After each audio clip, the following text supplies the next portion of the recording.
So as we've talked about for a long time, guys, there was once a time where Jordan Peterson's whole shtick was, look, I'm just a psychologist, I'm just a humble dude, and I'm just giving young men advice to get their shit together. I tell them to clean their room, I tell them to wipe their ass, I tell them to, make sure you eat 3 square meals a day, don't be a douche. Like, this was his lane, right? But then, over time, he got more and more and more political, and then eventually he joined the Daily Wire, and he has completely and utterly and fully lost his mind. In fact, it's to the point where a lot of the OG Jordan Peterson fans are just disgusted by him now. They want nothing to do with him. They're like, look, I thought he was a guy giving like self-help life advice with a genuine concern for people, but now he spends all day repeating Ben Shapiro talking points, right? So he goes on Piers Morgan's show, and he's talking about the U.S. election, and totally unprompted, he brings up, well, I would vote for Trump. If I was American, I'd vote for Trump. And then he goes on a humiliating rant where he licks the boots of Trump and proves for the 570th time he has no clue what the fuck is going on with U.S. politics, what's actually happening with policy, and what makes sense. All right, so let's dive into it. Here we go. Just talking of psychoanalyzing people, you've got 2 complete polar opposites now running for president of the United States. If you were psychoanalyzing Trump and Kamala Harris, what would you conclude right now based on everything you've seen and heard? Which, by the way, any question like that to a real psychologist or psychiatrist, you can have a field day with a guy like Donald Trump. Just a total narcissist, complete God complex, all sorts of insecurity issues, like all sorts of stuff there about entitlement and being born into a family with a lot of wealth. And it's ripe to just, that's a softball down the center of the plate, bro. You could knock that shit out of the park. Instead, what does he do?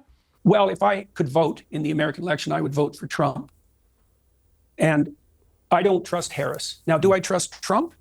Well, he was president for 4 years. But look, the best predictor of someone's future behavior is their past behavior. If you're trying to hire someone and you have documented history of their efforts in precisely the domain that you're attempting to hire for, and the evidence is clear and valid, you use that in favor of all other predictive, what would you say, predictive markers. So I think it's more appropriate for me as a clinician who knows the psychometric literature to point out that independent of Trump's personality, which tends, by the way, to be a relatively weak predictor of behavior, it's intelligence that's the best predictor, and then personality. Oh, yeah, because Trump, super intelligent. We have a documented track record. Okay, so what do we know about Trump? Well, as far as I'm concerned, we know this. Decent economic performance, markedly stable international situation, no wars, plus, and that's something, no wars. I swear to God, man, I'm going to shove my foot in a meat grinder. It does not matter how many times you and I come out here and I give you the full list of Trump's foreign policy. All of the fucking wave-riding idiots online repeat the, no wars, bro, no wars, no wars, bro, no wars, no wars.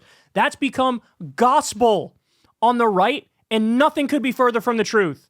Trump increased drone strikes by 432%. Trump did over 2,000 drone strikes in just his first 2 years as president. That's more than Obama over his full 8 years. Trump kept us in Afghanistan, kept us in Iraq. There was a 330% increase in civilian deaths in Afghanistan. He bombed Somalia. He occupied a third of Syria to, his words, take the oil. He let Israel illegally annexed the Golan Heights, which is Syrian territory. He assassinated a top Iranian general.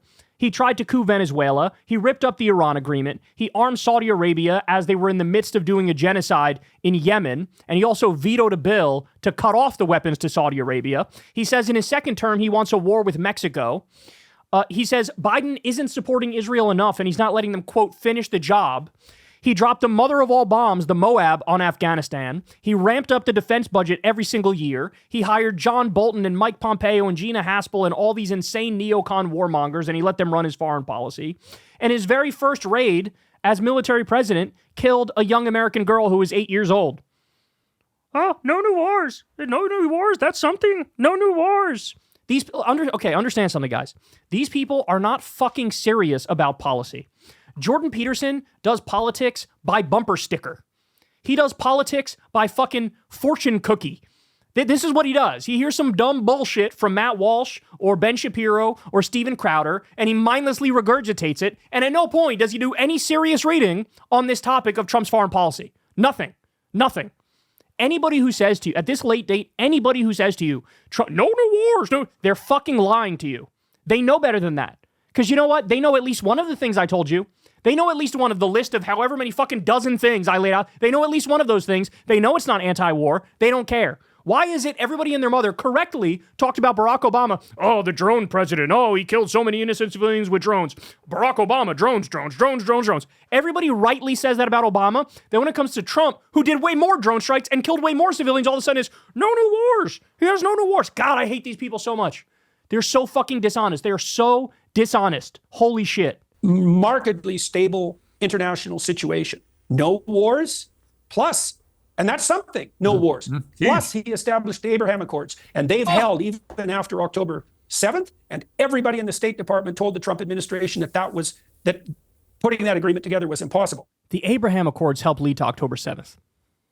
The whole idea of the Abraham Accords is, hey, let's bribe other Arab countries in the region to sort of be cool with Israel, to have normalization with Israel. That's the Abraham Accords. The whole point of the Abraham Accords was to put a massive middle finger up to the face of Palestinians and say, accept permanent occupation. It's over. It's done. Nobody's coming to save you, and now the other Arab countries are with us, Israel. That was the whole point. And you know what Hamas said? They said, oh, really?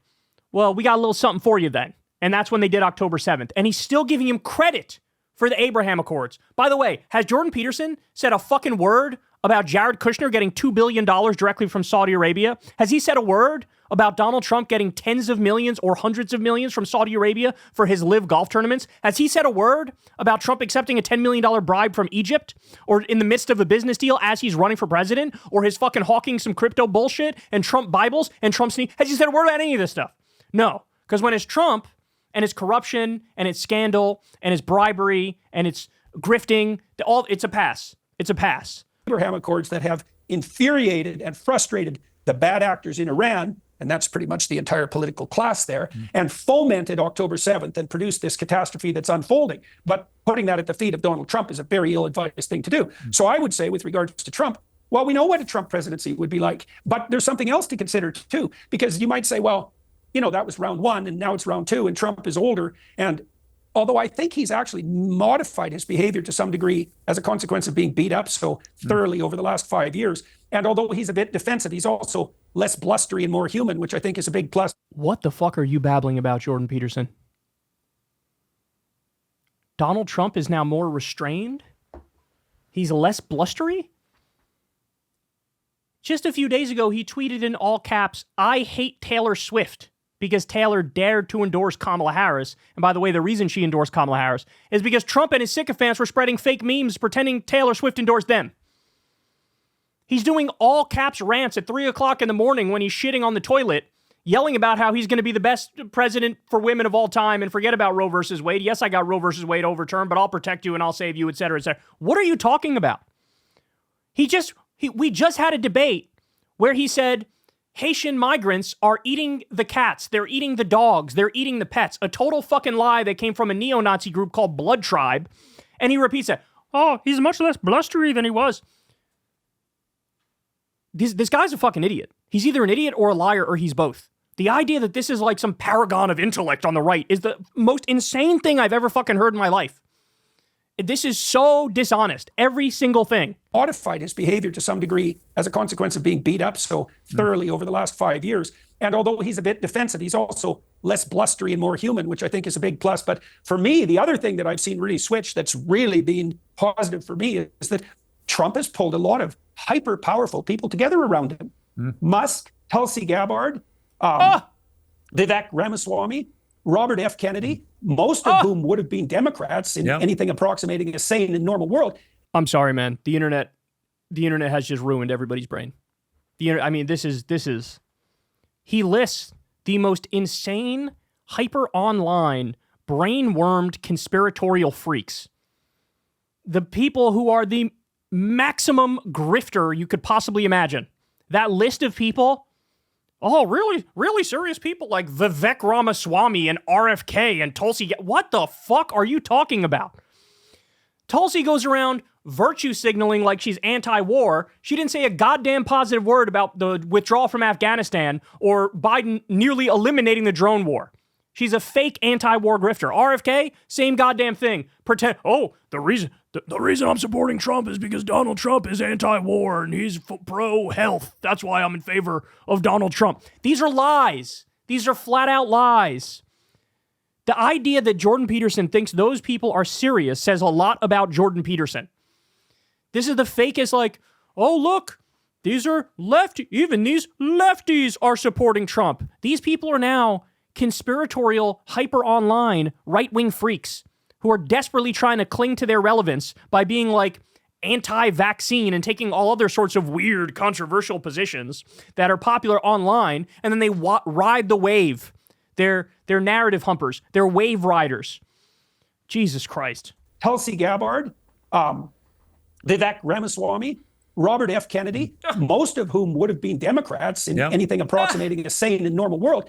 And so, you see, my sense is that somebody whose narcissistic impulses are out of control, because Trump is a flamboyant and dominating character who likes the public light. So you think, well, does he tilt too far in the narcissistic direction? It's like, well, why would he share the spotlight with the rest of this crew?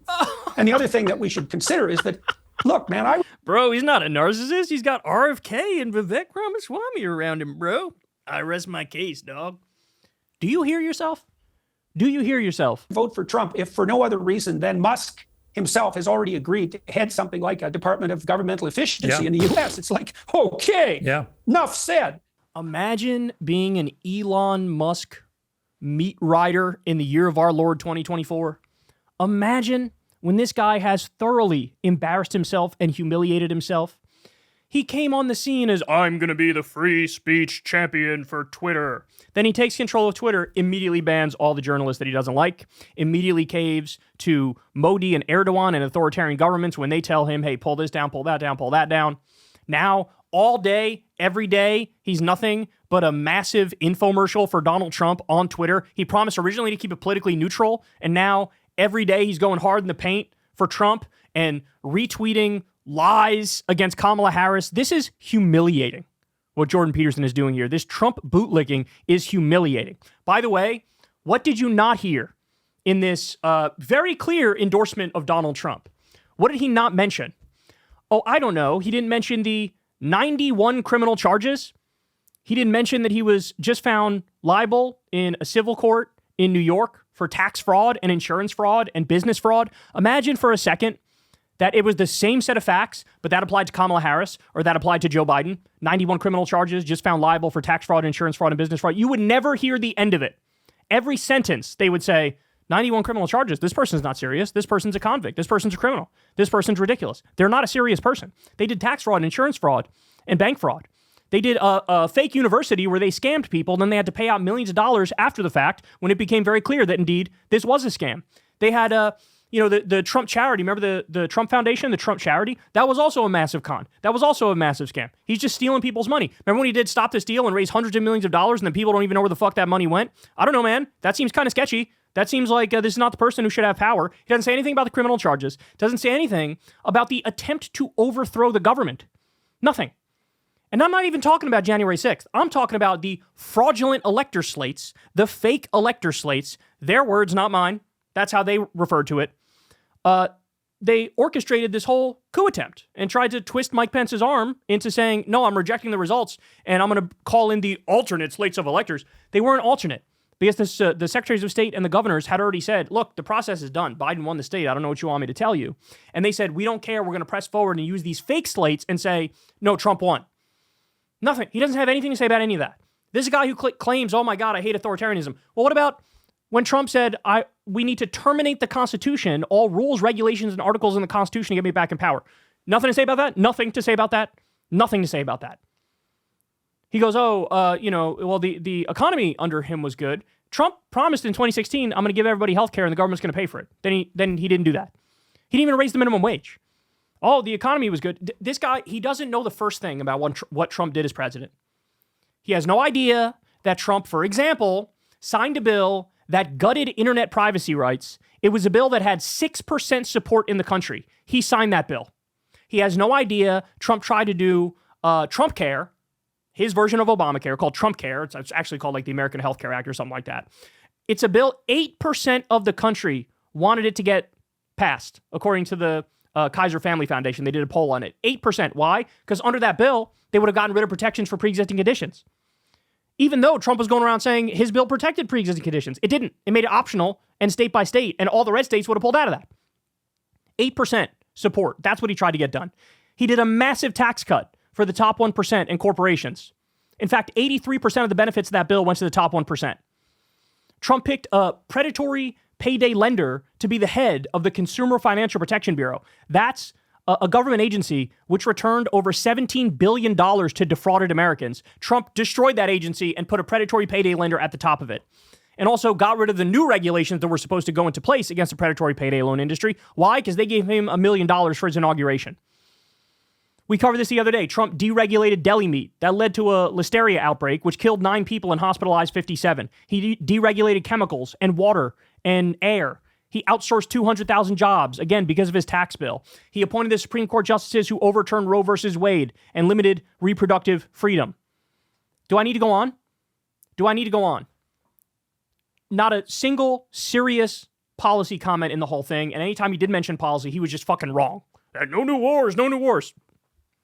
Guys, you can't take these people seriously. That's what you need to understand. You cannot take these people seriously. This guy's a joke. Hey, y'all, do me a favor and like and subscribe. It helps out big time in the algorithm. Click the bell as well for notifications when videos drop. And watch that video on screen right now. You know you want to.